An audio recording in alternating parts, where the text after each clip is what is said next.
podcast is part of the Sports Social Podcast Network.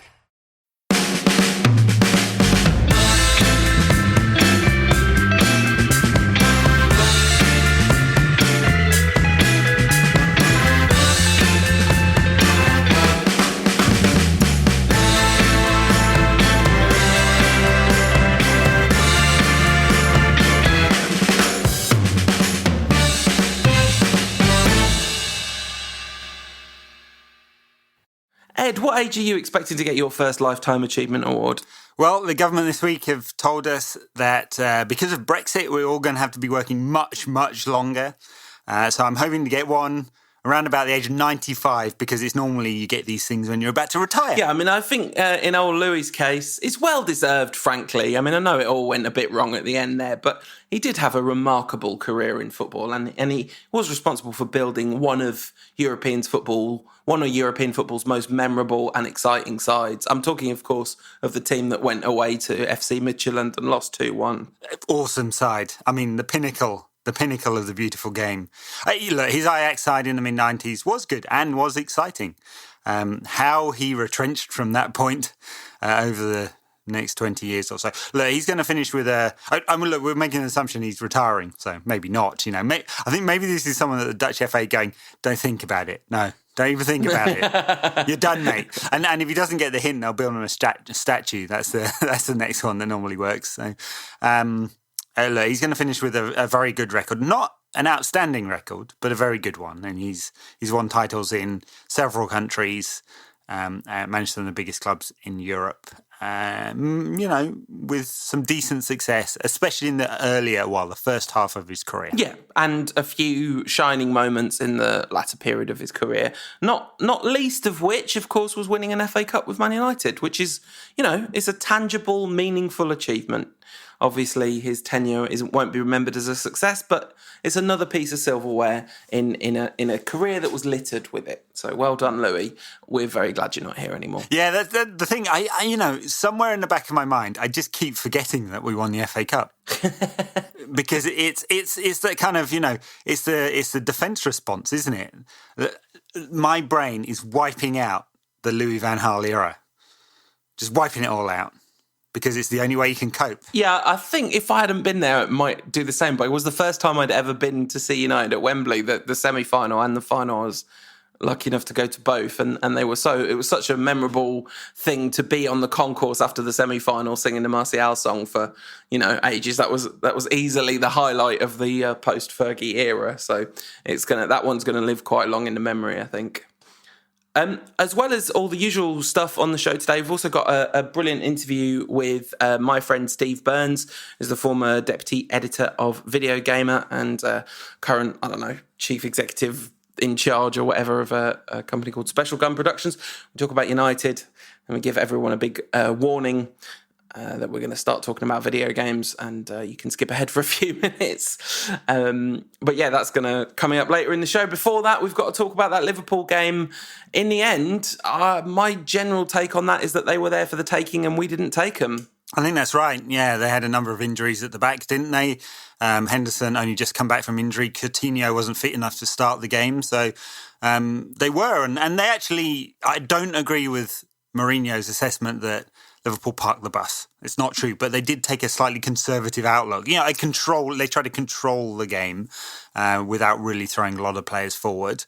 And in that first half, I would think that Klopp went into the dressing room at halftime very, very happy, because although they didn't create any chances of any note, really, apart from the penalty, they had a kind of sense of control over the game, and United were kind of playing on the break or playing for moments in the game, and actually had some very good ones. It was a strange first half, wasn't it? Because it was quite frustrating, and yet United had the chance where Pogba went through one-on-one, where Mkhitaryan went through one-on-one, when Zlatan had the free kick. 3 outstanding chances, perhaps more. And you kind of felt that on the balance of chances, United should have been leading. On the balance of control over the game, not so. No, absolutely. I guess let's just talk about it first. I suppose the subject that's been on everyone's mind is the man with the golden hashtag. Really, listen, the hashtag's not his fault. The haircut is his choice, but he didn't play badly because he had a new haircut. But rolling out a massive marketing campaign focused around a player just before the first really, really important game of his Man United career, probably not the best for Pogba's mindset. He looked shaky, he looked nervous, he looked like he was trying to do it all himself. He looked like a 23-year-old footballer who desperately wanted to prove himself on this stage, and that kind of got in his way. Yeah, I have no idea if all the marketing stuff really played on his mind at all. I suspect it's much more of the latter. I mean, it was Gary Neville's kind of point of view, wasn't it, that he was trying to do too much and he was kind of overwhelmed by the occasion. Which is odd, really, because he's played in a lot of big games. But, he's talked recently told this week, in fact, about him coming back to United was sort of labour of love. He came back because he wanted to be at the club, not because, United necessarily offered more money. He could have gone to Real Madrid and Barcelona, and you'd think one of those would be a better guarantee right now of trophies. But he wanted to come back to United, which actually, him saying that puts into a lot of context, doesn't it? The way he left and his response to it afterwards. I think a lot of United fans probably got to feel a bit sorry for the way they behaved about that one. But anyway, that's another point. On the day, I think he was overwhelmed a bit by the occasion because he wanted it so much. And he knows what it means. I don't think the hashtag or the haircut has probably had any impact on his performance, but doesn't look good, does it? It looks like marketing's more important. And we know this was Adidas. Of course, they're going to pick the biggest game, both for him and for United, of the season to do this because it's the biggest splash with the biggest audience and the biggest worldwide reach to United's 659 million followers. I was very annoyed with the kind of, for want of a better word, yada kind of approach to like, see, maybe you should play well before you get a hashtag, and the kind of completely, the kind of completely mindless, he's got a hashtag, therefore he's bad. There was a lot of it about, and all of it was reductive and stupid. But his performance was really, really, really poor in the first half and quite bad in the second. I mean, much was made by Neville on commentary of the problem at corners, and rightly so, frankly, although, God, Neville's attempts to be impartial on the mic in a United-Liverpool game get a bit grating because there's a certain inauthenticity to his hammering United in those situations. But the build-up for Liverpool's penalty was an absolute shambles from all concerned, wasn't it? Oh, total omni-shambles. What a f***ing shower at the back that was. Sorry for the swearing. But it's just horrendous. I mean, the ball back was not good to Jones. Jones dallies on it. He's obviously not aware of what's around him.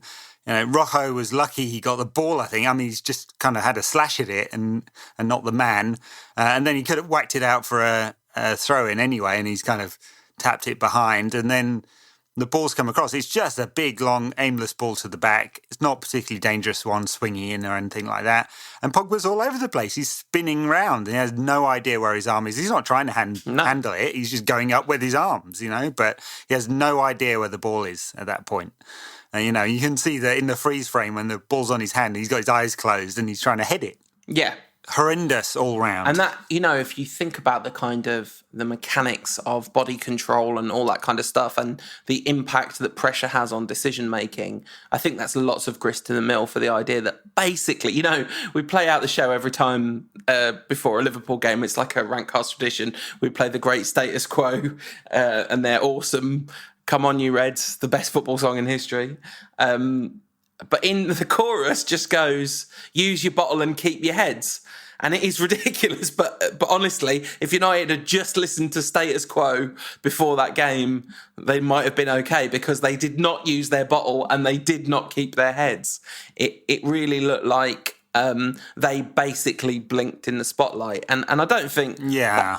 Pogba doesn't warrant... I mean, I bet it'll be good against Stoke. And if he's not good against Stoke, I bet it will be 3 or 4 games till he has another really long spell of excellent games. No, look, he was good for 10 games in a row before this. one big game, and it is a big game, and a poor performance doesn't make for a failed career or anything like that. But it's unfortunate for him and for United that he didn't have a great game on this occasion. Of course, he warrants special attention for multiple reasons, but he was not alone in having a bad game. And I wanted to talk to you about what you thought of Mourinho's selection, approach, subs, because I didn't really have any complaints when I saw the starting 11, but in retrospect, I think actually not that surprising that 35-year-old Michael Carrick can't deal with an aggressive press, because 25-year-old Michael Carrick couldn't deal with it either. No, but he's also the player who's kept United's midfield ticking and kind of unleashed Herrera and Pogba. And true, he couldn't cope with the press, and I thought actually Jan Henderson and... Who's the third midfielder in central midfield for Liverpool? Oh, I've totally forgotten. Anyway, the three in midfield for Liverpool did very well in that first half, and they basically won the midfield battle, I thought, and they won it in the right kind of areas. Sure, Carrick didn't have a good game. Mourinho changed it around at half-time. He's talked recently, hasn't he, about not doing it. He'd have probably done it earlier, right? 10 years ago, he'd have pulled Carrick off after 20 minutes. But he's talked about not wanting to do that anymore and be a bit more sort of circumspect about making changes. But, he made a change, and he made a positive change. He brought Rooney on. I'm laughing at that didn't really turn out to be a super positive change. No, it didn't. He didn't have a good game. He did brilliantly for United's goal. He did great for that, but didn't really contribute much in that second half. Although the whole United outlook changed, didn't it? So United were very fast out of the blocks after half time, much more positive. Obviously they changed the situation around a little bit. Had basically had more men coming forward. Right after half time, right in the front row. Now, something else happened in the last half hour of the game. We'll come to that a little bit. I just wanted to go back one step, because you said, what did I think of Mourinho's sort of tactics and substitutions and outlook? And I thought it was okay, I don't think any of us would have been that far away from that 11. I think, personally, I only thought there were really two positions up for debate. One was around, should it be Mata or Martial or Rashford? Probably not Rashford, because he'd be left, on the left-hand side. It's not his best position, is it? And the other one is left back. Should it be Blint or Darmian? And Darmian's a limited footballer, but I thought Mourinho very clearly explained his thinking, whether you agree with it or not. He said, I don't want two fullbacks pushing forward at the same time. And he believed that, Blint, in this case, Blint's natural game would have been to push forward, which may well be true. The other decision was on the wing. Do you bring Mata in for slightly more control, or Martial to go at the opposition? And we spoke last week on the pod about we expected him to go with pace, because United would probably have less possession and attack on the break. As it turned out, United had quite a lot more possession than Liverpool. So the game didn't quite pan out as we thought. Yeah, I think it's a really interesting one. I think this is a great example of the football isn't binary thing, because in a way I can understand all Mourinho's decisions, and you can also very easily imagine a different sort of day where they'd worked out better. So I thought Darmian was almost an automatic pick at left back. Because Mourinho does put a lot of store in form, and Blint's had a couple of really bad games at left back, and Darmian was pretty good against Hull, and given that and the kind of, like you say, the tactical side of it, I didn't think that was a surprise at all. And the Martial decision, he was bang on starting him, and I thought it was very, very questionable to take him off for Mata. When he did. Now, obviously, we got the goal with Mata on the pitch, and it was okay. But I don't know. The left-hand side, there's all these pictures doing the rounds today of like 4 and 5 people on Martial when he's got the ball. Liverpool obviously giving him lots of attention, and that could have continued to work. And it did feel a bit like we did sacrifice a bit too much to get Mata on, but I completely understood why he'd want to have Mata on the pitch at that point. this almost feels boring to say, and I sort of apologise to the people who are sick of, this isn't meant as Rooney bashing, but I think if you're going to bring a number 10 on for Michael Carrick at half-time in that game... It's Mata, not Rooney. Yeah. Well, of course, look, he's a better number 10. Although, you can understand why Jose would bring Rooney on in a big game like that. And also, Rooney does deliver big moments, Not as frequently as he used to do, but he does deliver big moments. And he delivered a big moment for United in the equaliser. He's done very, very well to get to the byline. I mean, it started much earlier with Valencia's drive forward. He got himself a throw-in, put in another cross, went very deep, and Rooney's done brilliantly well to get it back across for Fellaini, who's had an impact for the second game in a row. Yes, and again, Fellaini coming on as a kind of, bull in a china shop up front, which, like you say, we'll get to that bit. I wonder whether this will be the last time for a good long time that Mourinho turns to Rooney in a time of need in a big game. Because, there was that moment, but his overall performance, I mean, the moment that stands out is Martin Tyler saying, "Is it written in the stars, that Rooney's going to get the winner?" And instead, Rooney just shanks a pass. There's another moment where Rooney did brilliantly to beat a few people at 1-1, and kind of he was clearly trying to line up space for a shot for himself. And in the end, what he could have done was open up a really good through ball out to the right wing, but instead he took a very easily blocked shot. And, it really did feel like he was pushing to try and get that incredible Roy of the Rovers moment, So, a kind of mixed performance from him, mostly bad. Mata had very little impact on the game, I thought, which I wasn't totally surprised by. I thought Mkhitaryan was pretty okay. I mean, he missed a very presentable chance. Herrera was okay. Valencia was excellent. And I thought Rocco did pretty fine, considering he was having to clean up a lot after Jones, who another player that it looked like the occasion somewhat got to him. Yeah, well, Jones obviously made a very bad mistake in the lead up to Liverpool's goal. Not as composed as we have come to expect from him in the last 10 games or so. Valencia, excellent. Again, it kind of comes back to that point that Mourinho said about Valencia or the fullback positions. It's not looking good for Luke Shaw, is it? Someone with so much talent can't get anywhere near the team at the moment. And not even in the conversation, is it? Not even in the conversation. And, the story went round earlier this year that United's sort of executive had asked Mourinho to be patient with Shaw. He's a £30 million purchase after all. Not quite ready to give up and lose a ton more money on that deal. And rightly so, because he's a hugely talented player. The other thing is, I don't quite agree with Mourinho that that's the only option, right? Actually, a lot of teams would drop the defensive midfielder in there in defensive situations and push both fullbacks forward in the modern game, And that's perfectly acceptable. Maybe he believes that Carrick hasn't got the legs to do that all the time. Perhaps. Well, Carrick hasn't got the legs to do that all the time, has he?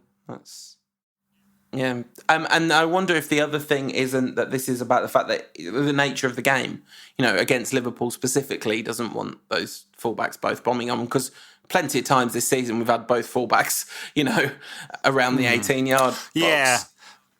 Darmian's started something like 9 of the last 15 games. Yeah, no, very true. Very true. Valencia, by the way, my goodness, it's lovely being wrong. Love it. Never, very rarely been more wrong than about Valencia. I never, ever in a million years thought we'd be seeing absolutely blockbuster Dani Alves right back work from Antonio Valencia. That's right. I mean, he's a much, much better player than he has been in the last sort of 3 seasons, I suppose. Think back 3 seasons, you can hardly think of him being relevant to United. I mean, he certainly wasn't playing much as a right winger, and he was very, very tepid, wasn't he, as a right winger, just refusing to take any players on. Valencia gets the ball and cuts back. Now he's Mourinho called him a right winger, and he's playing like it. He's bombing forward. He's getting crosses in. He's been very effective. He created a number of opportunities for United against Liverpool by getting those crosses in, or as Klopp would call them, long balls. God, he's bitter, isn't he? Oh, wow. Yeah, wow. He really, I mean, perhaps he should call a minute silence because they didn't win the game. He fits in well. I mean, I like Klopp. I know I'm not allowed to, but I do. He's just a very, very, very bad loser, isn't he? He didn't even lose. Very bad drawer.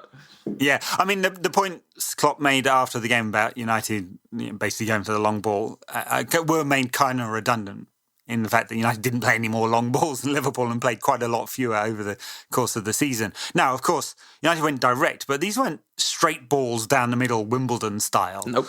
No, these were diagonal balls aiming at Ibrahimovic and Fellaini. It's a little crude, and that second half was not high on quality. But it was effective for United. I don't expect that United will be playing that way from the start very often. This was a desperate measure for desperate times, I guess.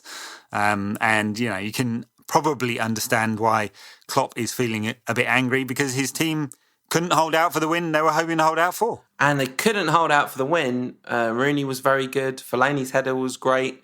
Valencia's pullback was impressive. But Zlatan Ibrahimovic is a football genius. That header, is there another player in the Premier League that scores that header? Yeah, there's some decent headers of the ball in the Premier League. But all right, maybe I'll give you Andy Carroll, also a football genius. But apart from Andy Carroll, the English Zlatan, is there another player in the Premier League? Maybe Benteke would have scored it. He's good in the air. Who knows? It was a great header. Great header. Andy Carroll, of course, if you've only seen the weekend's football, is a football genius. Because that was some goal. It was. He won't do too many of those in his career. But look, Ibrahimovic, right in the right position, brilliant header, got the goal for United, desperately needed, and he was the man to grab the ball and run back to the halfway line to urge his team on. He wasn't glorying in it. He was like, I want a second. Windmilling his arms like crazy to try and get the crowd going. Obviously, the crowd were up for most of that game, as we knew they would be. I mean, it's kind of indicative of progress how disappointed we are with a 1-1 draw at home with a team like a few points above us in the league. This was really a very disappointing result. I mean, you can't fault a single United player for effort, right? Obviously, you can't fault them for desire and, the very obvious will to win that was on that pitch. And they all kept going right till the end. And it was an important late equaliser. Not so much in the point it gave us, but in the 2 points it denied a team above us because, no swing away from Liverpool this weekend in a negative direction. Of course, it's a big missed opportunity, particularly with City. I don't know what on earth's happened there. I mean, look, can't fault United's application and effort, sure, and they kept on going. It's now a hallmark of Mourinho teams, and that's great. And of course, fans are going to love it. Can fault the quality on the day. Definitely. Because it was a low-quality game. Exciting and entertaining, but a low-quality game. And can also point to United's record against the top six, which is very poor, very, very poor, So averaging a point a game against the 5 teams above us, City, Arsenal, Liverpool, Tottenham and Chelsea, and got a negative 4 goal difference, It's not good. Arsenal have got a similarly poor record as well. But these are the kind of games that are going to decide who makes the Champions League because it's super tight. United on 40 points, probably safe from relegation now. First trophy of the season won. City on 42, Arsenal 44, Liverpool 45, Spurs 45, and Chelsea ahead, way out on 52, although Chelsea not looking great with the current Costa situation, although they played very well at the weekend. But, it's super tight there. These games where you get a swing from one to the other are going to count for a huge amount towards the end of the season. United have got to get a better record in these big games. I mean, absolutely they do. And the one thing that I was thinking about Mourinho in terms of criticism, again, not meaning this binary, this isn't he's doing a bad job, because I don't think that's true at all.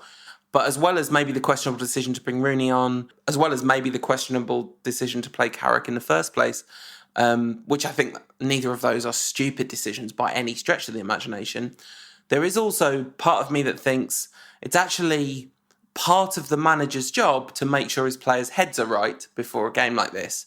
And that feels like that bit wasn't right. And you can't really write that down on a chalkboard or whatever. And maybe, I mean, this happened plenty of times under Alex Ferguson, the greatest exponent of getting his players' heads right in the history of the game. So this is not to write off Mourinho or anything, but I think you have to count like Pogba's performance, just the big game performers. You have to count that performance slightly as a knock against Mourinho or where he's got the squad right now. But I think that is another area that he will improve. That would be my guess based on his history and based on the tone of how he's managing United. Well, he's going to have to do it quite quickly. So, those games to come, 3 of them are away. Away at City, away at Spurs, away at Arsenal, and got the home game against Chelsea. So when does that start? Well, the City games comes first, and then I believe the Spurs, Arsenal, and Chelsea games come much later, April and May. Right. So yeah, he's got time to work on that, hasn't he? Yeah, going to be super important. The United don't have many more opportunities to mess up. 5 points to Spurs, isn't it? And that's 2 wins. United are behind. I think you can kind of count any title shot out. Honestly, 12-point difference at this stage of the season has got to be too much. With other teams in a better position than United, but now I suppose the goal is all Arsenal, isn't it, to get into 4th place and win a trophy in the cup. So our next run of fixtures, there's a lot of cup action, obviously, which is an issue in terms of squad management, but could generate some good momentum. But so Stoke away, Hull at home. This is just in the league. Leicester away, Watford at home. You'd think that all of those are very winnable games, especially if we approach that Leicester game sensibly. Then comes City away. Then it's Bournemouth at home, Southampton away, Borough away, West Brom at home, Everton at home, Sunderland away. So you should see United pick up an awful lot of points from those games. I mean, I'm not saying they're all gimmies. There's a few tricky ones in there. But generally speaking, the league is so divided in quality this season between the top 6 who are literally as good as I can remember in the Premier League era. I don't think there's been 6 teams of this quality for a long time. And then everyone else looks beatable, although, of course, as City found out, going away to Everton, we've got them at home, but it was massive. We beat them away, right? That's no, it was a draw. But that looks like a great result now because Pep Guardiola's City lost 4-0 at Everton. What is going on at City? Well, a total shambles at the back. I mean, it's just hilarious. I mean, Everton scored 4 from 4 shots, so that's a bit of a freak for a start. But this is not the only game where City look a mess at the back. Of course, they're missing company. They are missing Joe Hart, who's a slightly better than average keeper. He's not the Messiah as some would have you believe, and Gary Neville. But they're missing the big saves that Hart does make. Bravo, I think in our preview show for the season, we talked about Bravo being likely to be a liability. I mean, he was a big flapper when he was at Barcelona. Stick a couple of big guys on him in the Premier League and he's definitely, he's horrible. Totally horrible. Stones, City would take him out of the firing line if they could, because at the moment he's getting targeted. When he gets the ball, the opposition presses through midfield. It's so obvious. And then he's got nowhere to go with it. And he's not just going to launch it. He's going to try and play out. And it's costing City in big games, big moments. And so they're a bit of a mess. Clearly they waited a long time for the Pep project to start. So they're not just going to fire him in mid-season. But this is the, I guess, the toughest test that Pep has had in his career because before now, he's basically had ready-made sides to take over. Yeah, and I don't think any of this makes him a donkey or an idiot or any of the stuff that's going around, but he's scrambling desperately at this point, and that's got to be good news for United. Because would it not be at all surprising if they finish out of the top four the way they're playing at the moment, and they're really going to have to turn it around to, they've been worse than United when they were bad earlier this season for a kind of longer period of time now. They got off to that brilliant start like United did, although theirs lasted a little bit longer, obviously. But it's been a complete meltdown. And I must say, I'm genuinely surprised that this has happened. Right, but the pattern is really clear. When you sit off and let them have the ball, their attacking players look beautiful. I mean, look at the cup game at West Ham, right? They look fantastic. When you press them hard, don't allow them to play out from the back, they're a mess. And Pep can't just go, well, this is the way I play, because everyone is going to do it every week. So, United obviously didn't go long ball at the end of that game. I mean, they played some long passes, but it's a nonsense to suggest they turned into an Allardyce team or whatever. They were playing pretty sensibly under the circumstances. Massive disappointment that they didn't do it. And they just got to regroup, right? That's it. That's, you'd expect them to do better at the weekend. And I don't think we learnt, as that people are obsessed with what we learnt from games, I don't think we learnt a huge amount from that game. I don't think it's a massive surprise. Yeah, you haven't done 10 things we learned from this game. I haven't. As a slideshow. I've done plenty of those in my time. I don't think I've ever actually learned anything from watching a game in one game in and of itself. I like things we observed. That's a twist on the format, which I like, because you can make, you could easily come up with 5 interesting observations about that game, but I'm not sure there were 5 things we learnt. Anyway, before we get to listener questions and a preview of Stoke, as I mentioned earlier, I spoke to my good friend Steve Burns, and you can hear that interview right now. I am absolutely delighted to be joined by friend of the show, the former, deputy editor of Video Gamer, currently running things in video game PR globally. I don't know if that's strictly true. A lifelong Manchester United devotee and fan of executive seating, Stephen W. Burns. There's some terrible slander happening here. How dare you say I work in PR? But I am a fan of executive seating, which I know won't get me on the best foot. No, look, I'm sorry. Sometimes I just go to Man United and I'm there. I prefer to be out because out with the rest of the fans, because those. Oh, that sounds terrible already. Sounds terrible. The boxes. It's like, what's the point?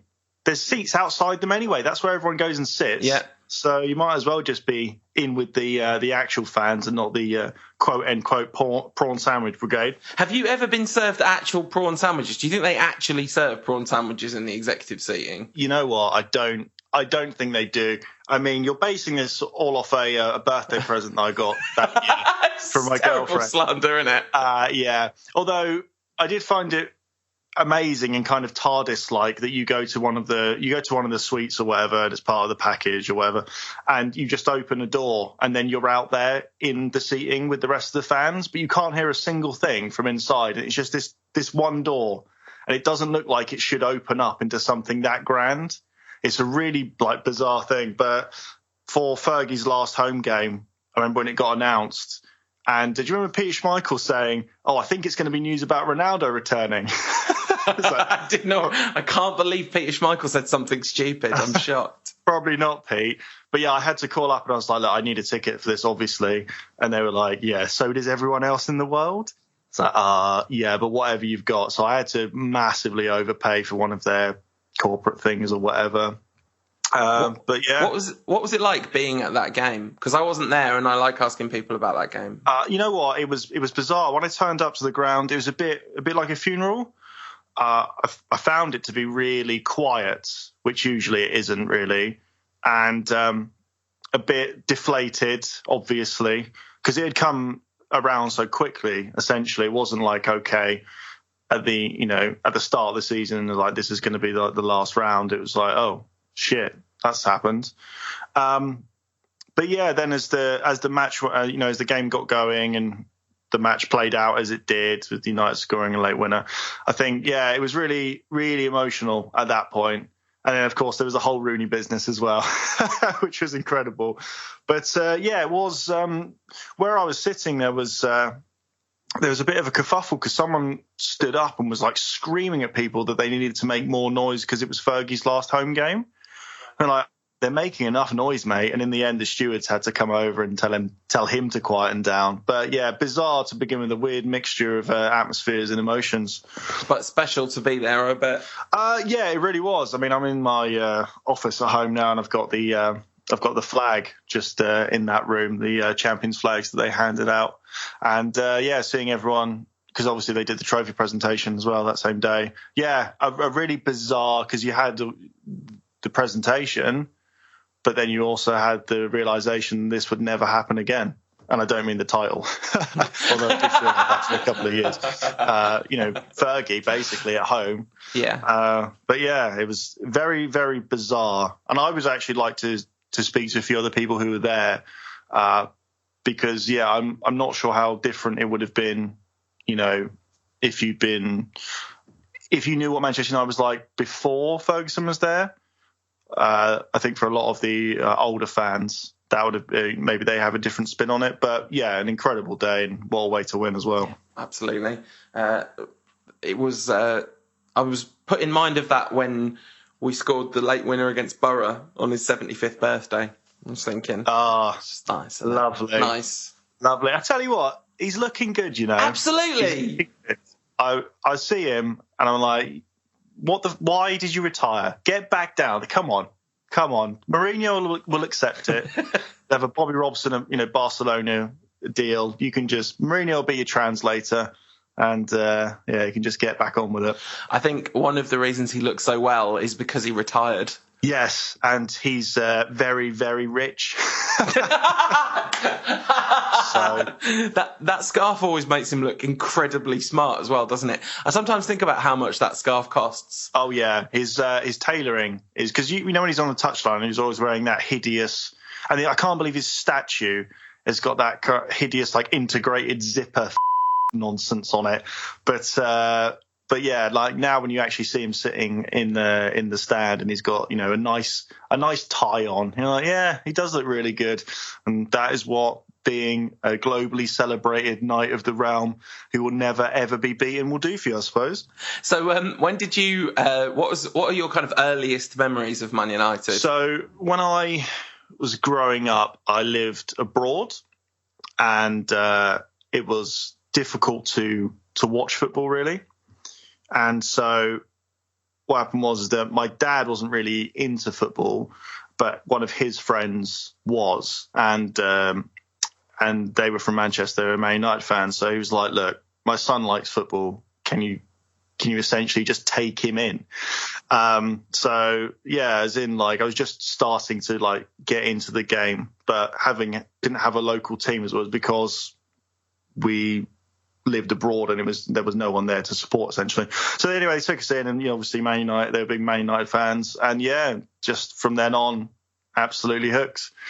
So the kind of earliest is the early 90s sort of thing. So didn't just turn up in 99, Paul, if that's what you're saying. Early 90s is still pretty good going, though, isn't it? Yeah, I can't help when I was born.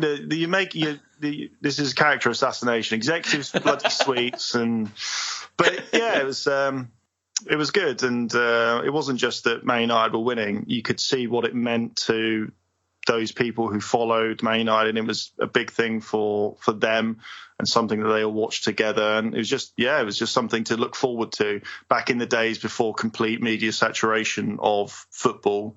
Those kind of early days, just as Sky Sports was coming in, so there was more of it, and the slicker presentation. It looks archaic now, those old early CG graphics, the old Sky Sports ones, but yeah, to see what it meant to people, and then to be part of that yourself was pretty incredible. I mean, it could have been worse. I mean, they could have been Oxford United fans, and and then I would have been truly. But no, it was great. Not just, as I say, because they were winning, but because it was nice to go out and meet people and enjoy watching football. So, who were your early football heroes? Okay, so now always loved Peter Schmeichel and still do. So okay.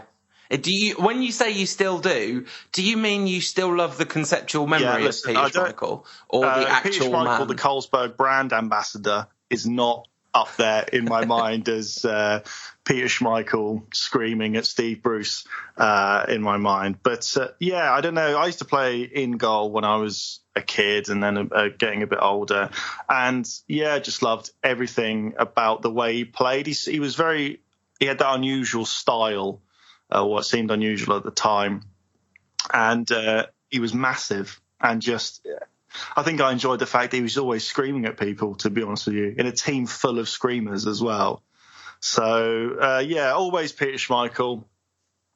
But I was looking back on, the old Man United teams or the older ones and going over some of the players, and you think, you know what? I actually really, really enjoyed those players. And then they just left and they kind of got deleted a little bit. One of those in my mind foremost is Kanchelskis. I was watching his highlights back I just forgot how good he was in those years. And then, of course, he got cleared out after the 95 season, I think, along with, was it Hughes and Ince? And then, obviously, the boys came in. And suddenly it was like, oh, so here's the new normal. But going back over them, YouTube is just the best thing in the world for that. Just sit down, crack on Andrei Kanchelskis' greatest hits or whatever, or Brian Robson or anything, and go for it. Fergie talks a lot about Andrei Kanchelskis' contract arrangements in his first autobiography, and it is really interesting. Isn't it something to do with his brother? Was his brother his agent? I'm not sure who his agent... No, I think his agent was a slightly frightening gentleman by the sounds of it. And at one point he gave Fergie an envelope and Fergie was like, oh, cheers, thanks. So birthday present or whatever, the time was right. And then Fergie looks in it and there's 30 grand in it. And Fergie kind of absolutely panics and tells the chairman, and they keep it in the club safe until he next visits and they give it him back and all this. But apparently Kanchelskis had... a clause in his second United contract which said he was entitled to 1/3 of the value of any transfer fee, and his performances substantially dropped after that, leading to an imminent transfer. Yes, I had heard that part of it. There's some really, really shady stuff in some of those contract negotiations. Nicolas Anelka is obviously one of the most famous ones.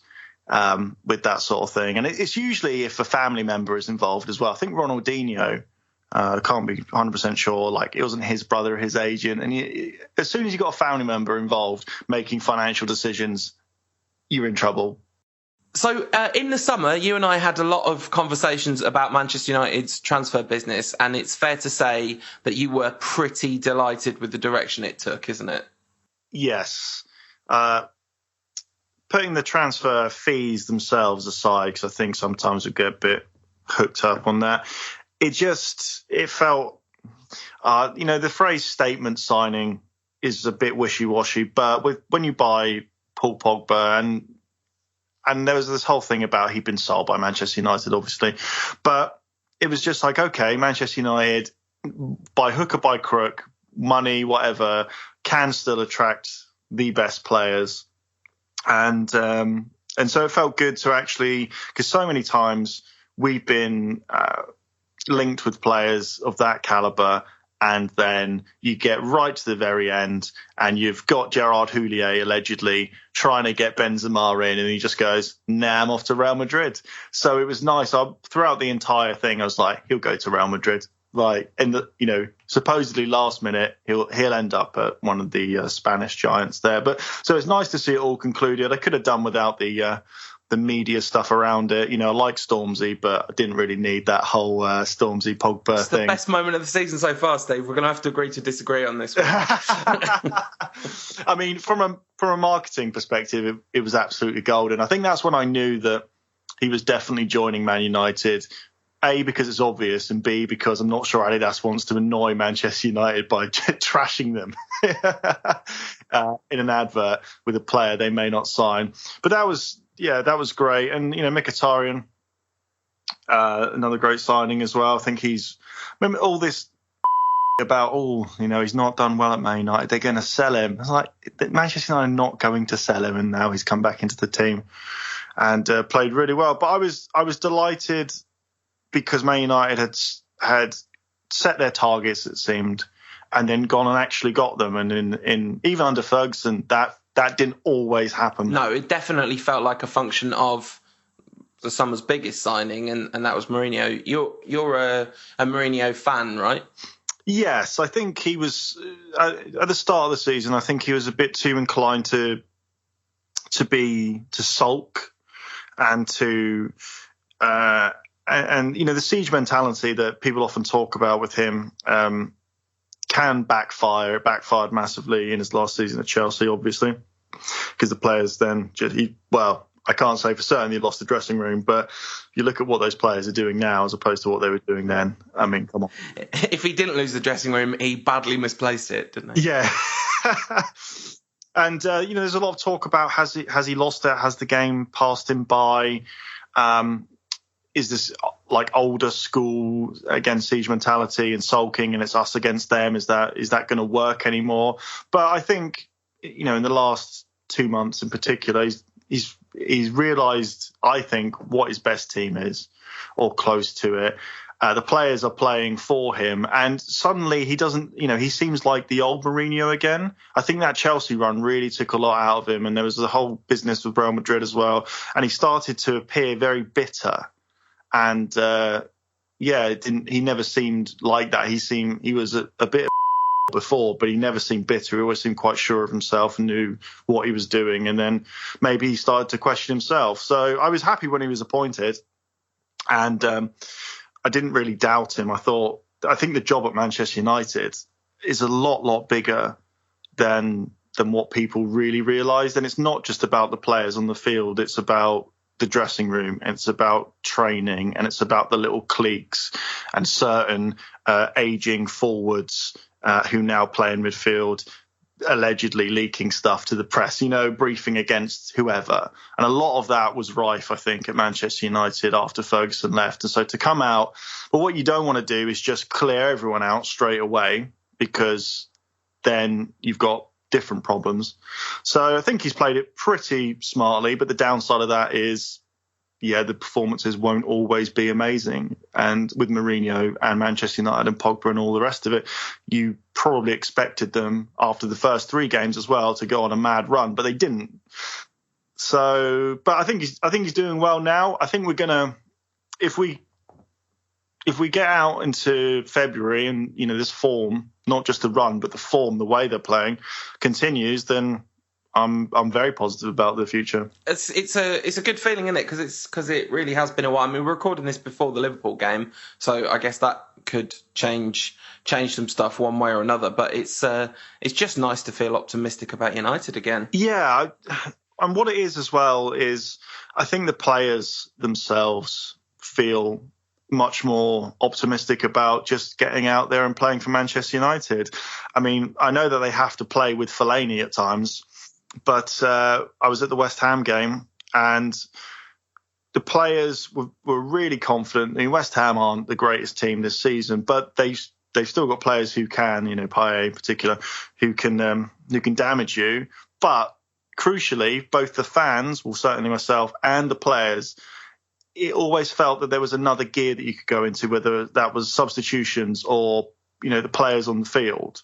And in the seasons after Fergie, before this one, it felt like what was starting, that was it. And if it didn't work, well, you were stuffed, basically. Yeah. So what was the atmosphere like at the West Ham game? Because that seemed like a pretty odd occasion. Was that your first time at the new London stadium? It was, yeah. So I've been to West Ham quite a bit. And it was really odd because the stadium is obviously very modern, and Upton Park was not very modern. So I was at Upton Park to see Man United lose last season and scupper their hopes of the Champions League, which was great. But yeah, so the atmosphere in the ground is completely different, because it was like a warren at Upton Park, and it wasn't modern at all. And that, I think a lot of the fans missed that. there's a lot to be said about modern stadia and all of that, but there's a lot of history in those walls, and it's going to take time. I didn't have too much trouble with the running track or the seating, but the atmosphere. There's been a lot of problems at West Ham this season. I tell you what, the West Ham fans were not impressed, as you probably saw on television or heard on the radio, with Mike Dean's performance. Yeah. I've never heard a referee get a slating like that. It was just crazy, and you probably couldn't hear it on the or maybe you could, but there was someone who, after every decision that was made, would that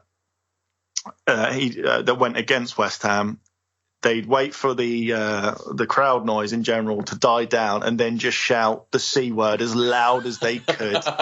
And it was like a piercing shriek. It was like when you used to watch Arsenal, and any time someone went through on Arsenal's goal, you'd hear that woman screaming on the it was like that, but just with that word. It was but yeah, the atmosphere when obviously when we won was incredible, and I think that's a function of everyone is confident. And United got very, very lucky in that game. It wasn't a red card, I don't think, and Zlatan was offside, but it doesn't matter. Like the confidence is building, and you could see it in the fans at the end as well.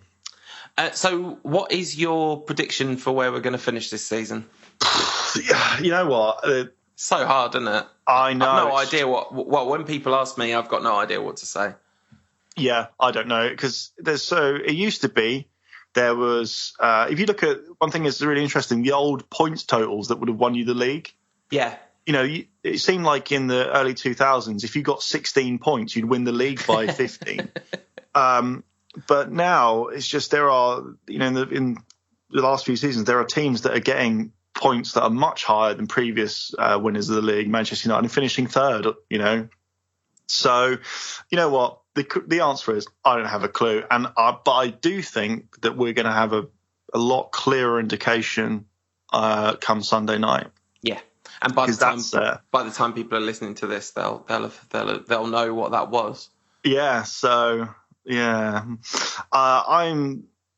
In terms of how I feel about the game itself, Liverpool Man United can go either way, or it can just be really boring, as the 96 FA Cup final, one of the most boring in history, saved by a spectacular goal. But it's nice. Yeah, I don't know. The effect of memory is nice, because the 96 FA Cup final is just enshrined in two distinct memories. One, Liverpool on the pitch in white suits. Two, Cantona scoring that goal. And everything that happened in between is kind of blanked out by the passage of time. Yes. I think I remember Jamie Redknapp skying a shot over the bar. I think that's all I've got for the rest of the game. That sounds like it could have happened in most Jamie Redknapp games. But yeah, all right. I really don't know. And Liverpool were very poor in the week against Southampton in the cup. So, but then again, they do have the ability to just turn it on. So, obviously hate losing. In any case, to Liverpool, that really stings. I think if we can get past Liverpool, if we can beat them, then in terms of the confidence, and that's all it is, I think this season is like football is such an unbelievably confidence-led game. Yeah. The Bournemouth-Arsenal game. So, Arsenal 3-0 down, and then they score one goal and Bournemouth just go to pieces. You're like, what are you doing? You kill to be 2 goals up against Arsenal at that time when they conceded the first. And so I think that if Manchester United, no matter how they do it, can beat Liverpool, then anything can happen, really. All right, so listeners, I've got Steve on the phone, so I'm going to have to talk about video games a bit. So if you have no interest in video games, just skip forward 10 minutes. That's fine. We won't be offended. But if you do like them, then stay tuned.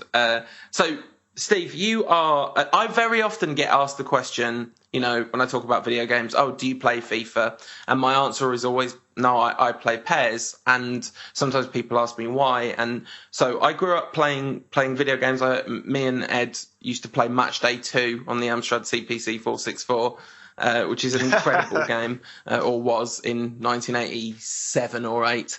And then, I graduated through the gears, Sensible Soccer and Kickoff. And then I really loved International Superstar Soccer. That was like a breakthrough game for me. But I stopped playing games before.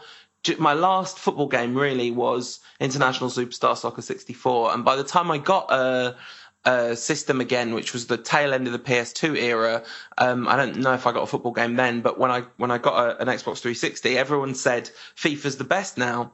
And I was like, okay, fair enough, I'll pick up FIFA. And I was like, I don't think I like modern football games. I think they've just got all complicated. And then a few years down the line, PES was free on PS Plus, on the last one on the PlayStation 3, and I was like, I love this. This is great. And that wasn't even a particularly good PES. I think it's just I didn't not like football games. I just didn't like FIFA. So why is PES better than FIFA, Steve? So this question is how to say it without sounding like a basically. So in FIFA, everything is meant to replicate the experience of watching football. So obviously they've got the official Premier League licensing, and everything about it is geared towards not actually really just simulating football, but simulating everything that goes on around it. So at halftime, Martin Tyler might tell you about what's coming up next week or whatever. And the problem with that is that they strive for realism, but it starts to hurt the game. So you'll get moments where a player will get tackled and the ball will break out. So your striker, if he's the hold-up player, may get tackled and go down, but the ball will break to a winger or, your number 10. And sometimes the player will start, remonstrating with the referee while still sitting down. But you've got the ball and you want to maybe pass back to him. And it's that sort of thing, this desire for realism that's in FIFA. PES, on the other hand, goes for what I would consider to be authenticity. Now, it doesn't have the licenses, no, and its presentation isn't the greatest in the world, but its gameplay is not. It wants to replicate football, but it doesn't mind if everything's not animated. It might be animated 99% of the way and not 100%, knowing that those animations have to blend together. And one of FIFA's main problems is the players feel 40 feet wide. They're hitboxes because it's difficult to go around players in FIFA because the animations, players are always throwing arms out and grabbing you, or, just in general, to get in and out of various animations especially from sprinting to stopping and everything, it just takes that tiny bit too long. And PES's animations and shooting and everything is just a little bit clipped to allow it to just play, and it feels smoother. But one of PES's main problems is that when you watch it, it can sometimes, because of that, appear quite robotic. But when you play it, it makes perfect sense, because when you're playing, you're not just watching it. You're considering where's the next pass, who's doing this, and there's like 25 different things you're processing. And so the ability to get in and out of to execute those things very quickly makes it feel amazing. But I do think just watching it sometimes, that looks a bit odd, but playing it makes perfect sense. So it's a very long-winded way of saying that PES's FIFA's reliance on like overt realism harms it. I mean, this year's game's pretty good. I play it quite a lot when I go around to my friend's house, play it in co-op league.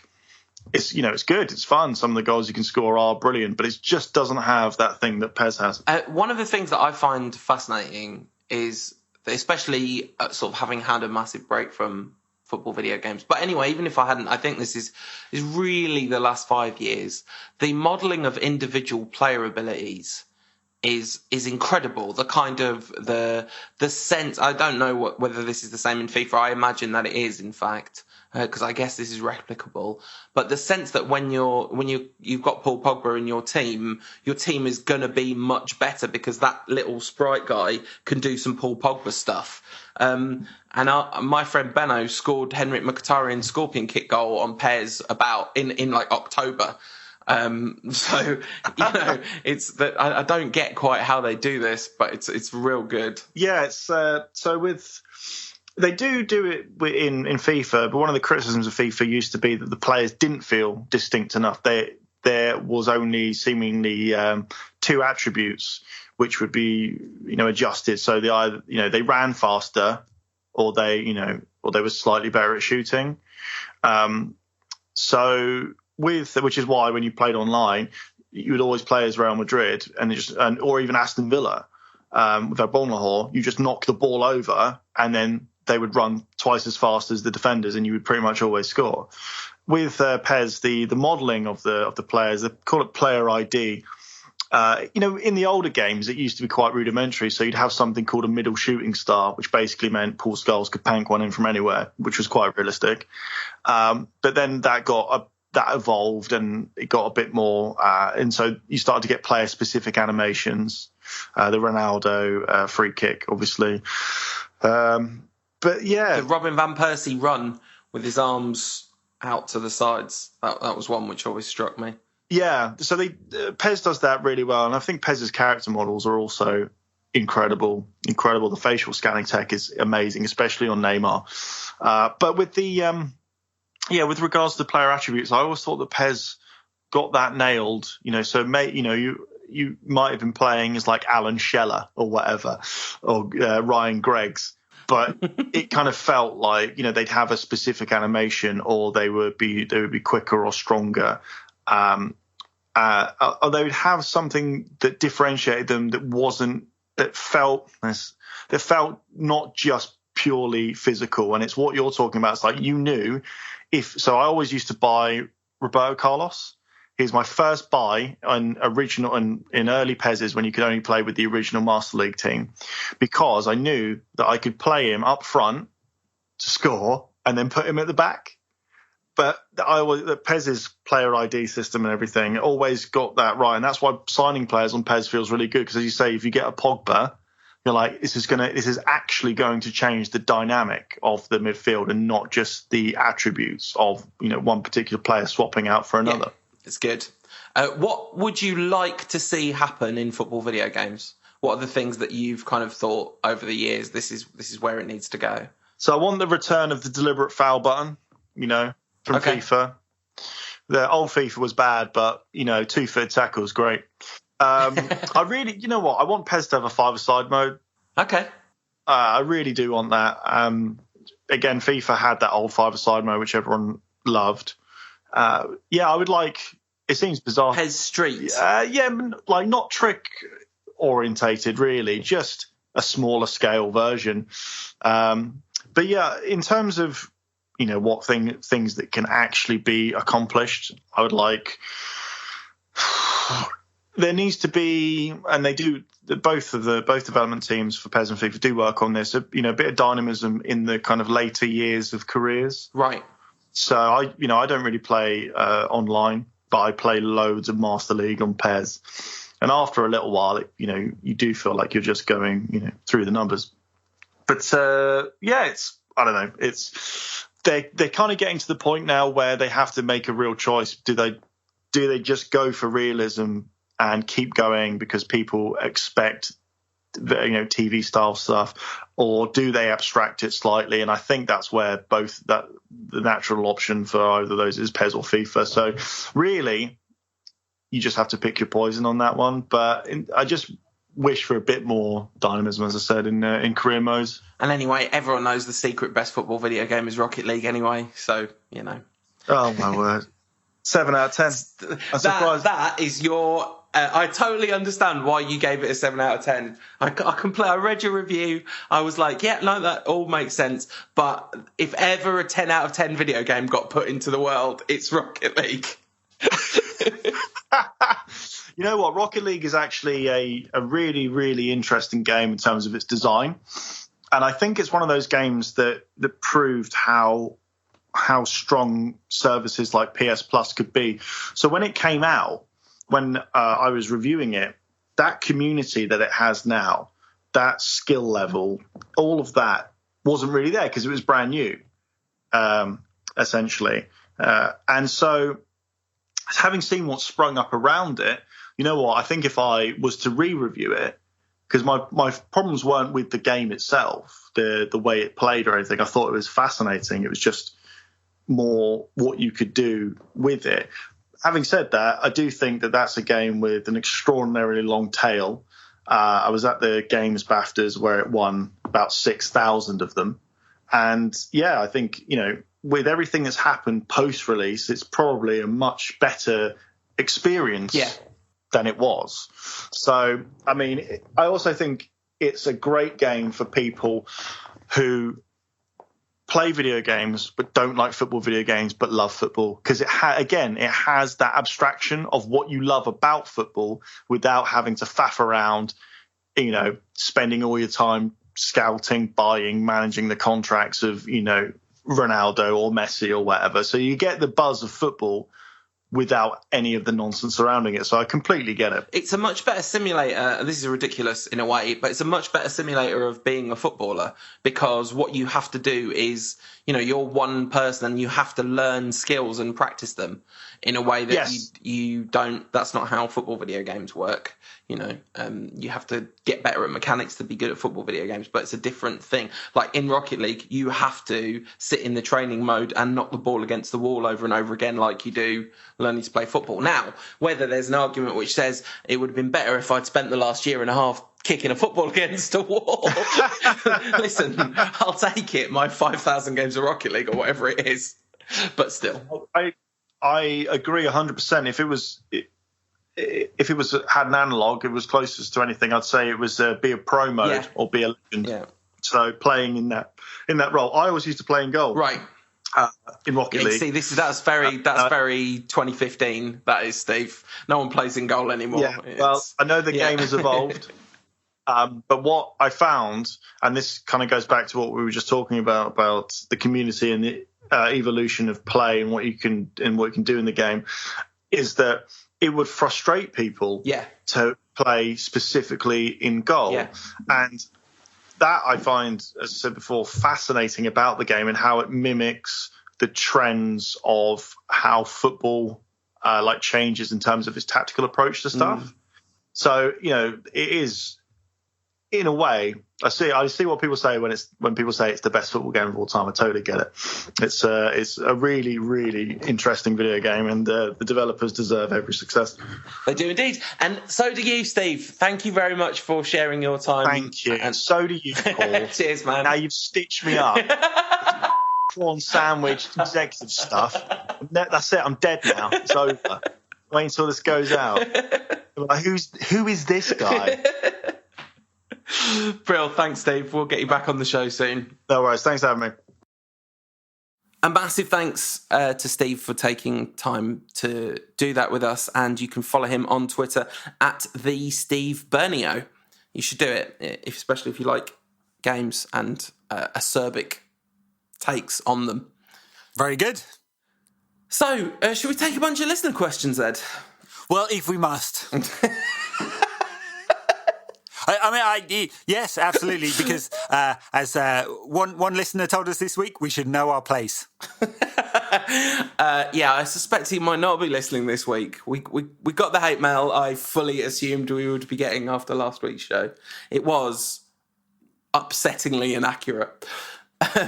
Anyway, at Cryptic Android says, do you like/dislike it when Mourinho heads down the tunnel early at half-time?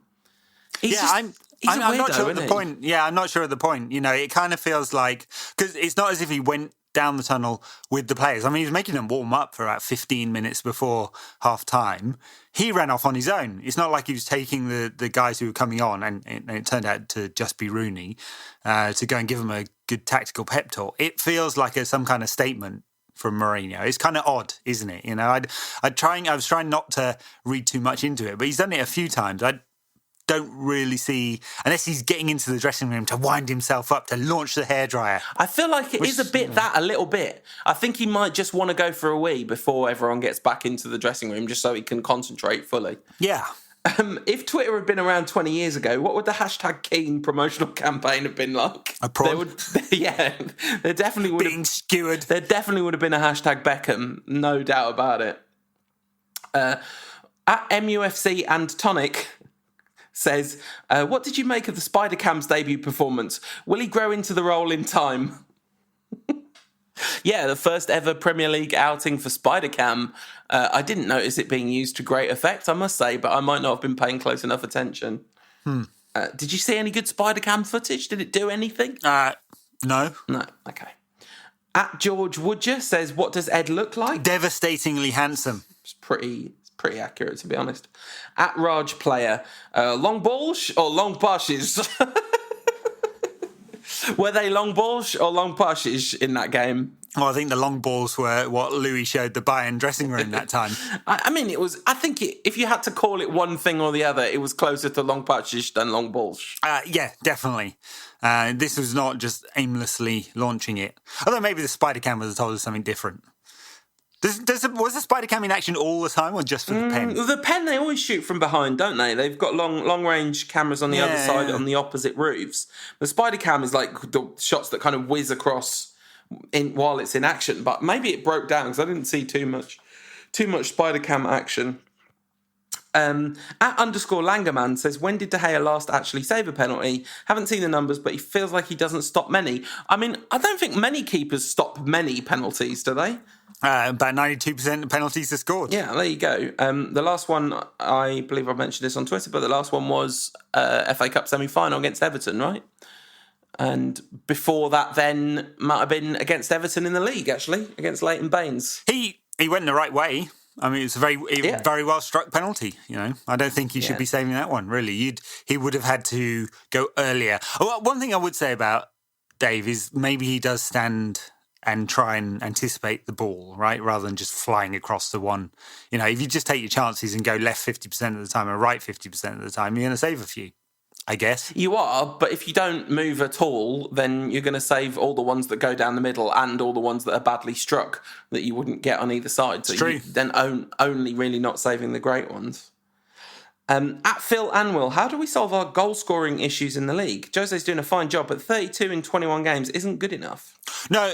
Interesting take. No, very true. You know, and I think some of it, sorry, you're not going to like this, but I think some of it's down to the way that United play. So there's a lot of focus on Zlatan through the middle, and he's got a lot of goals for United, and he's a football genius.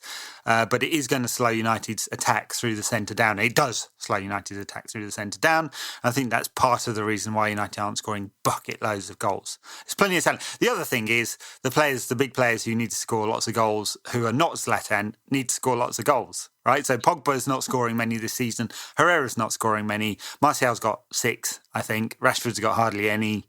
Mkhitaryan's got 3 or 4 since he came into the side, but not for a couple of games now. So United need more goals from all around the team. Yeah, my computer isn't quick enough to fire up a custom table because my instinct is probably that actually if you look at our average goals scored over the last, over the second half of the season so far, you would have seen a decent sized uptick, but I don't know if that's true or not. So I'm just speculating because I think some of these issues have been addressed and actually we're scoring at a perfectly reasonable rate for now. Yeah, and the uptick in form came with a change in formation, didn't it? And actually during the second half yesterday, he went back to the old formation and actually got some control. So, what do we know? Yeah, well, it's horses for courses, isn't it? Think different football matches require different solutions. Oh, this would be nice. At Jacob Brunt, favourite Pogba moment so far. He's had a difficult week, Pogba, but there's been plenty of good moments so far. I think one of his assists for Ibrahimovic probably. That goal against Swansea, my goodness, that was good. Yeah. Just his all-round range of passing and contribution to the team over the last 10 games or so. Let's not forget, he has been very good over United's good period. Yeah, no, absolutely. No, I completely agree. Nick Gilbert 86, a question that we sort of talked about earlier, but Mourinho not doing so well against the big sides where he used to kind of be Nick says a master versus the elite in the past. He's often got it right versus inferior opponents. Right. It's an interesting dichotomy, isn't it? It's unusual, and you wonder whether this will improve. Has to. Yeah, absolutely. At C Armband, a Liverpool fan. Hi, Chris. Do you guys hate the United-Liverpool fixture as much as I do? Too much animosity, pressure and hype? No, I quite like it. Yeah, I mean, I like the animosity and the pressure. The hype's kind of grating, but if you ignore most of that, it's very good. Merseyside versus Manchester, Ed. Merseyside versus Manchester. Yeah. It's such a nonsense, isn't it? At Sep and R says, how nice is it to know that Pogba won't ever perform that badly again? Well, he might. Yeah, he might. I think that there might be one more. At bifurcated _MBM says, why are there no colour pictures of the moon? Hashtag Rankcast. They're all colour pictures of the moon. Are they? It's just the moon's grey. The moon's grey. I see what you did there. At Gary _1105, this question I'm going to keep asking this question. It's going to come up time and time again in the months and years ahead. De Gea's distribution against Liverpool is very good. Is he maybe our best ever keeper? Well, there's a bit of a non sequitur, isn't it? Yep, that's what I was thinking. I was thinking that. I was quite enjoying that non sequitur. Yes, his distribution was very good. Yeah, so the funny thing is, when he first came to United, one of his highest qualities was his distribution. He's a very good passer. And I think, he got a bit of knocking his confidence, and he made a few mistakes on the ground, and it seemed to affect his reputation and or his sort of thinking. He started whacking it long. I think that's a very good outlet for United. I think he's very accurate with his kicking. More so when he can just pass it than under pressure. Yeah, and as for whether he's our best ever keeper, Peter Schmeichel was a revolutionary goalkeeper. It's going to take a while before he unseats Schmeichel, and like you said a while ago, he's going to have to win a load of stuff too. And I think that does matter. I mean, of course, objectively, just quality of keeper's got nothing to do with winning anything, but it makes a difference in terms of stature, impact, and all of that. So I think a few trophies and then we can have that debate. For now, Schmeichel's the best for me. Me too. Two more questions. Another one from Gary, actually. This is just because we forgot to put this in the running order, but we should have been talking about it all along.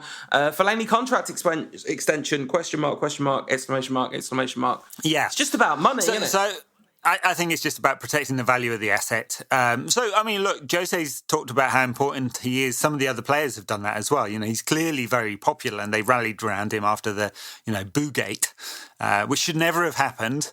In limited fashion, in the right circumstances, he's a weapon like he was against Liverpool. What I really don't like is when he's playing at number 6. Because it just ruins everything around it. He's clearly not good enough with the ball at his feet to be a United player. Now, when the ball's whacked at his chest, he's world class. I've never seen anyone with a better chest than Marouane Fellaini, and he's pretty good in the air. In the right situation. Very, very good flick on. Very unlucky not to score against Liverpool. Yeah, an amazing header against Hull in the week as well. And the main thing about this contract extension is that this is not a symbol of the club going backwards in the transfer market or lacking ambition or, any of that kind of nonsense. This is just, it's a complete no-brainer that you activate the year contract extension. The Patrice Evra contract extension was activated a week before he left for Juventus, wasn't it? So it's kind of doesn't actually mean he's not going in the summer. Although I don't think he's going in the summer, but it's not because of this contract extension. I don't think. No, what it is not is a new 5-year contract at 300 grand a week. Absolutely. I know why I picked that number. It's just a number floating around. And last question from a friend of the show at Hannah May J, who has been drawing every goal United score, drawing the scorer, striking the ball, pretty much every one of those, a few celebrations. And she says, so if you search for hashtag gift of a goal, they're raising money. There's people doing it for lots of different teams. Hannah's doing these lovely pencil drawings of United goals. And she says she's considering calling the collection of her United drawings 50 Shades of Zlatan. Can you do any better? Because it has been an awful lot of drawings of Zlatan Ibrahimovic this season. Can we do better than 50 Shades of Zlatan? It's just kind of in my mind, I'm thinking Zlatan in bondage gear getting spanked. It's not a Not sure I really want that. Okay, so if that's the kind of thing that floats your boat, great. Yeah, but no, maybe not 50 Shades of Zlatan. The many moods of Zlatan Ibrahimovic. That's a Seinfeld reference. The Many Moods of George Costanza. I think it's pretty clear that we can't do any better. Listeners, over to you. Right. Having heard from the listeners, we turn our attention to United's next game. And a massive one it is too, as every game this season pretty much is going to be. We travel to take on Manchester United Legends team, a fallen Manchester United legend in Mark Hughes. We're going to Stoke. How are they doing in the league at the moment, Ed? Mid-table, about where they should be in terms of their budget. I don't know. I saw some of the Stoke game at the weekend, and they played all right. Peter Crouch, he's back. Wow. He's back. Peter Crouch is is back. So they are Stoke. Basically, they're about a mid-ranked side. Hughes has got them playing some decent football. Funny thing is, recently they haven't been playing an awful lot of their sort of higher quality players for one reason or another. Afellai's been injured, and Kirchich isn't in the team. Probably going to leave. Has he left yet? Probably going to leave. There's a number of the sort of what you expect to be their more talented players haven't been in the side, and they've been getting decent results. They're after Saido Berahino, only the 437th club to make a bid for Berahino. He's going to leave on a free transfer, isn't he? Having hardly played for West Brom in the last 3 years or something. I don't know why Tony Pulis hates Saido Berahino so much. He's a one-man mission to ruin that kid's life. Hughes loves Peter Crouch. And what's not to love about Peter Crouch as well? It's one of football's most lovable characters, and a specific and unique threat that it feels like United should be pretty well set up to deal with. But I don't know. I would expect United to be very much on the front foot in this game. I've just had a quick scan through Stoke's fixtures, and they've not really picked up a big scalp at home. No. They lost to Chelsea, lost to Liverpool, lost to Arsenal, all on the road. Look, this isn't the Britannia of old where they're going to launch it into the wind. Hughes has got them playing some decent football. And they're about mid-table, which is where they should be. So United, given the desperate need for points, desperately need to be on the front foot in this game. Absolutely have to be. And I would expect a starting 11 similar to the one that started against Liverpool, really. Don't see too many reasons to change that. I mean, I really hope that Mourinho... Because Martial didn't play badly in that game at all, I didn't think. There's a couple of moments where he could have maybe done a little better in the last moment, but he looked on it to me. And so I kind of really hope he starts. And I can't see big changes anywhere else. Maybe Blint comes back, but this would seem a weird one to bring Blint back for. But I think we might see an unchanged side, assuming no injuries. Yeah, maybe. I mean, Mata might come in for Martial. That's the obvious change. But I think in midfield, depending on Carrick's sort of fitness, he wasn't pulled off with an injury, but assuming that everything's all right there, Carrick, Herrera and Pogba is the three. Jones and Rojo are the two at the back.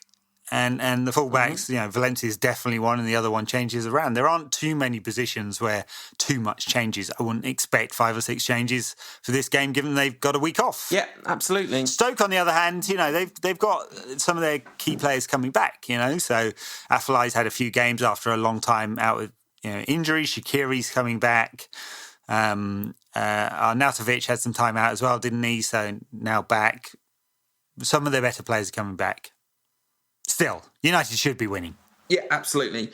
We are going to try and get the podcast, next week's podcast, out in good time for the whole game, which is not until Thursday night, weirdly. And we play on Thursday night and then Saturday afternoon this week. Just bizarre. Not this week, but the week after. So we'll do another podcast after Stoke before the whole game, hence no whole preview here. Otherwise, I think that's pretty much all the business we need to attend to this week, isn't it, Ed? It's Sunday for the FA Cup game against Wigan, so a little bit of extra time. Yeah, fine. The club took an age to work out the timing of that game, but Sunday against Wigan, and you'd expect United to be able to rest a few players for that one. Oh yeah, and I don't know if you've seen this, Ed, but the run of all our FA Cup games being on telly is in jeopardy. I think if City don't win and get in, like the way it's set up is, I think if one of the teams wins, it might be Bolton in a replay, actually, not City. City are playing one of two clubs, and if it's Bolton, that game it will be on the telly. But if it's the other team, they'll be on the. I don't know, will be on the telly. So it's all up for grabs. That 100 million matches in a row of United being on TV in the FA Cup that everyone gets so upset about. Yeah, well, it's it's like winning fourth place, isn't it? It's the real trophy. So I said that's it from us. Of course, it's not it from us if you are a backer on Patreon. A few people have signed up this week, so thank you very much to everyone that's done that. Patreon.com/rantcast. You can head over there and sign up to premium backers content stuff. Every week at the end of the show we do a little extra bit, and there's also various trinkets of Rantcast merchandise which you can sign up to, and I will eventually make sure all of them get to everyone they're meant to get to. The tubes came, Ed. The tubes came for sending out the posters this week, so that's on the docket for this weekend. Awesome stuff. Yeah, when are we going to start like flogging the merch? Just separately. Well, they'll have to come up with all new merchandise because the Patreon merchandise is exclusive. It's the only way you can get it, never to be resold. But yeah, we might come up with some stuff if people want merch. High quality print that Cal will do us of Donald Trump kicking a ball. How depressing. On that cheery note, backers, stay tuned for more. We're going to talk about stand-up comedy this week. I'm very excited to do that. Everyone else, we will see you next week. This podcast is part of the Sports Social Podcast Network.